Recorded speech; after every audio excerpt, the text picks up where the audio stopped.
A ceasefire was supposed to begin. It lasted less than a day. Right now, both Russia and Ukraine are accusing each other of breaking a truce that the President of the United States personally brokered. A truce he stood in front of cameras and called the potential beginning of the end of the war in Ukraine.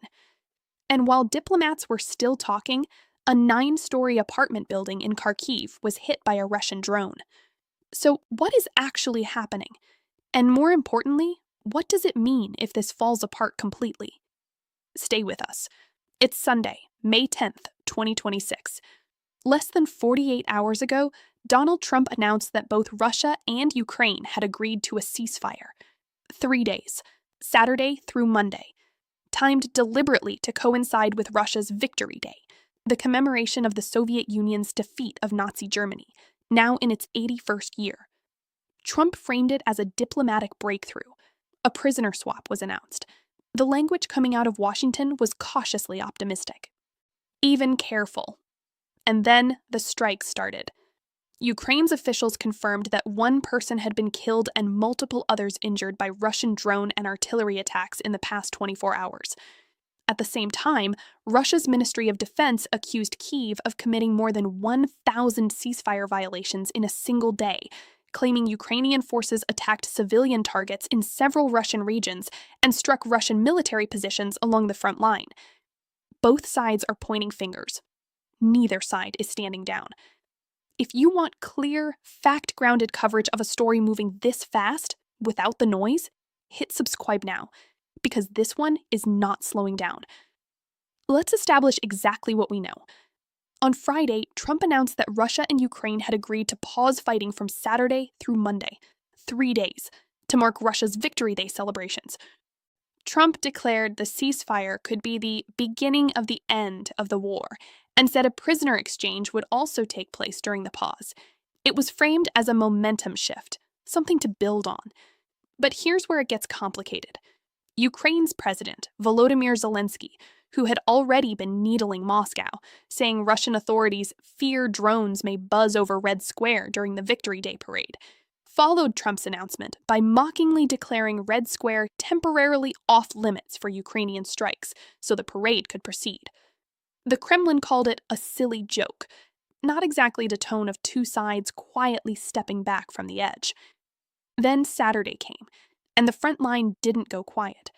Ivan Fedorov, head of Ukraine's Zaporizhzhia region, confirmed 1 person had been killed and 3 others injured by Russian artillery and drone attacks in the previous 24 hours. The head of Ukraine's Kherson region said 7 more people had been wounded. And in Kharkiv, Ukraine's second-largest city, 5 people were injured when a Russian drone struck a 9-story apartment building in an industrial district, according to the Kharkiv Regional Administration Chief.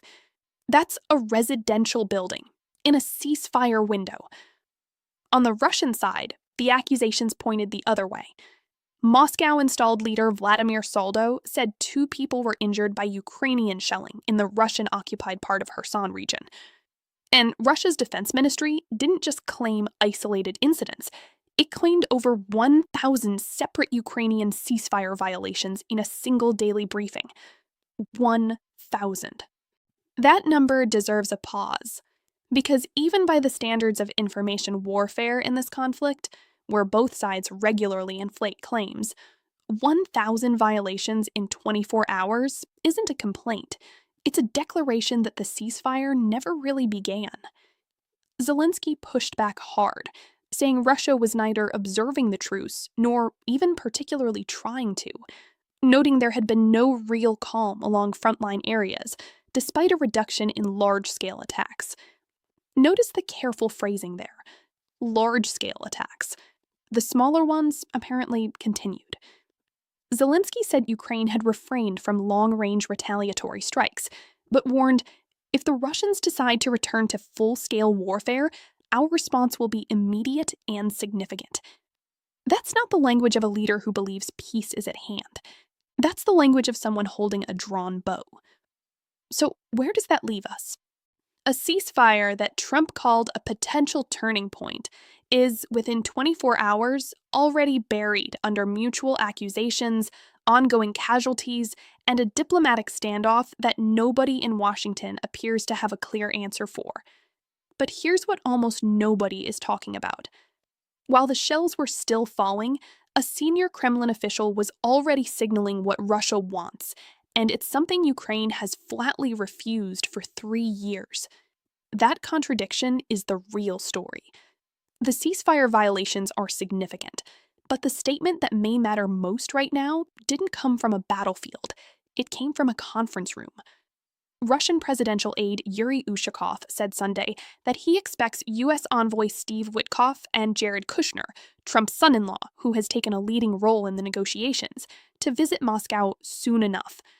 That sounds like diplomatic progress on the surface, 2 senior American figures heading to Moscow. Except Ushakov also delivered a message that makes any meaningful negotiation appear extremely difficult. He stressed that Moscow will not move from its core demand.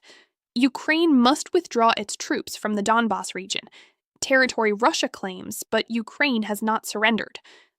Until Ukraine takes that step, we can hold several more rounds, dozens of rounds of negotiations, but we'll be stuck in the same place, Ushakov was quoted as saying. Read that again. Russia is saying, before we talk seriously, Ukraine must give up territory it still controls and still fights for. Ukraine has never accepted that precondition. Zelenskyy has consistently refused it publicly. So what exactly are Witkoff and Kushner going to Moscow to discuss? That's not a rhetorical question. It's the most important one in international diplomacy right now. Previous ceasefires, most recently during Orthodox Easter, have failed to produce any tangible results, undermined by deep mutual mistrust that has built up over more than 4 years of war. This is not the first time a pause was announced with cautious optimism. It is not the first time that optimism evaporated within hours. But this one carries higher stakes because of who brokered it. Trump's credibility, his stated ability to end wars that others couldn't, is now partly attached to what happens over these 3 days. And then there's the alliance dimension. European NATO members have been watching this ceasefire carefully, not because they trust it, but because they're trying to read what Washington actually wants. Is this a genuine peace push, or a messaging exercise timed around a Russian military parade?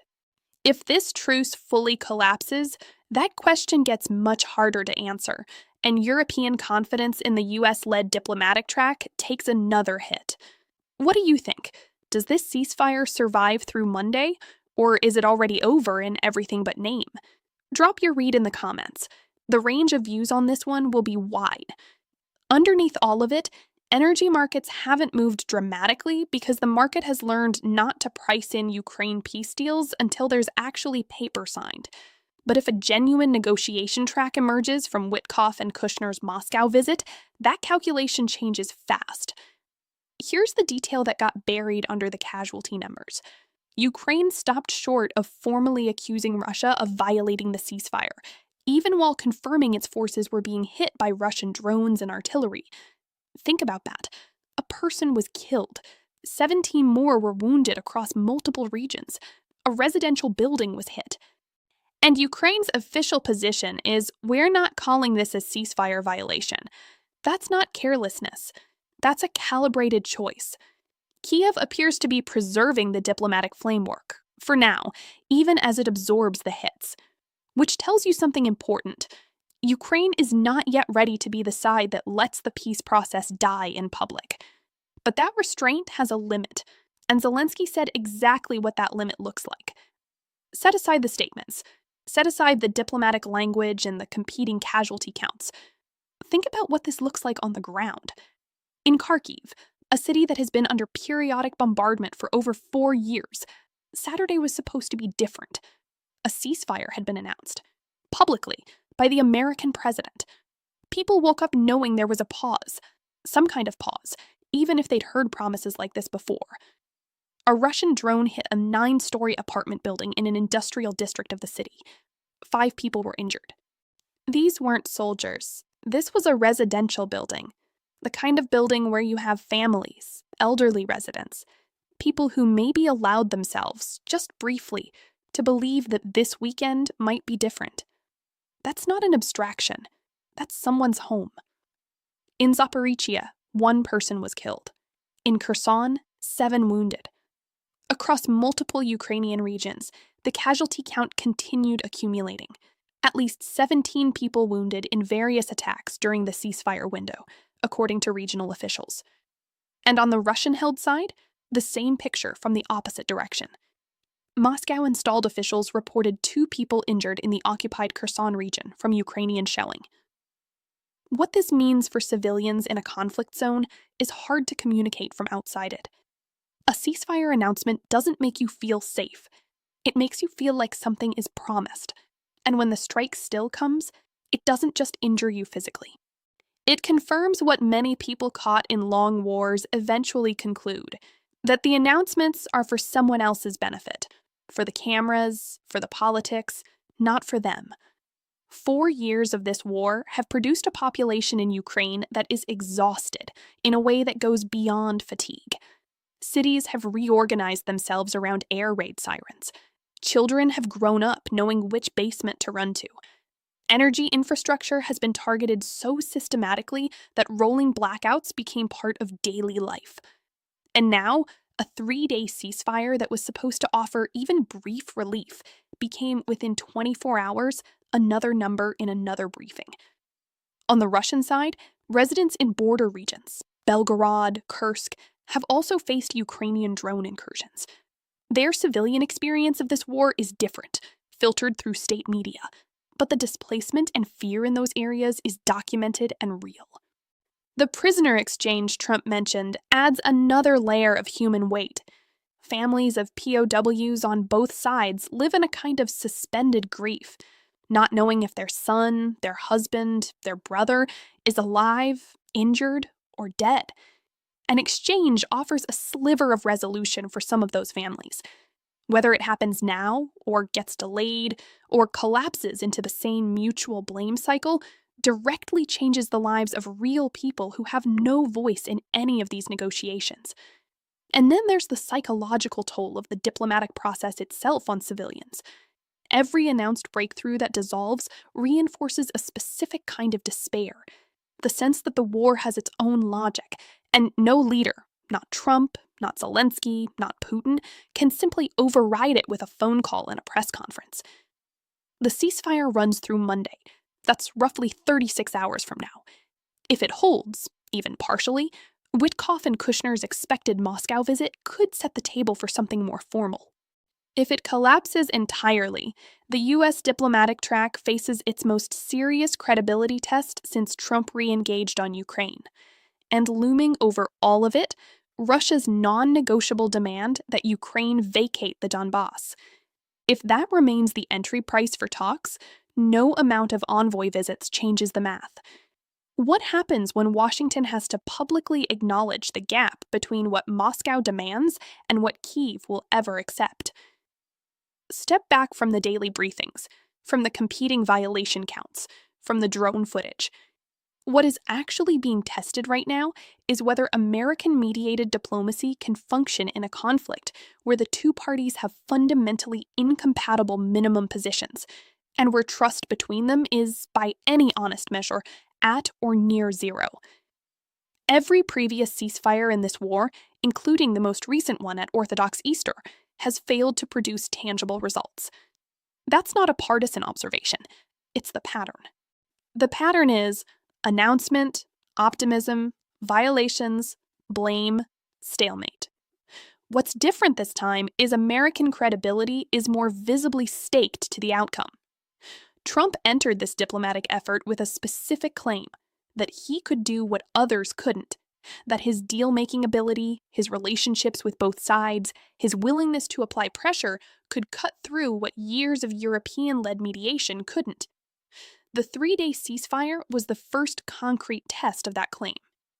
The result so far is a ceasefire where both sides are reporting casualties and trading accusations, while simultaneously leaving diplomatic channels open enough that a Moscow visit is still apparently planned. That ambiguity is intentional. Neither side wants to be seen as the one who killed peace, but neither side is actually making peace. Ushakov's signal that Witkoff and Kushner are expected in Moscow soon enough suggests Russia wants to keep the US engaged, on Russian terms. That's a different thing from wanting a settlement. Keeping Washington talking is useful for Moscow, as long as it delays any escalation in Western military or financial support to Ukraine. For Ukraine, Zelensky's message, that Kyiv retained from long-range strikes, but will respond immediately if Russia returns to full-scale warfare, is a mirror strategy. Stay just inside the diplomatic frame while preserving the ability to escalate. Both sides are playing for position, not for peace.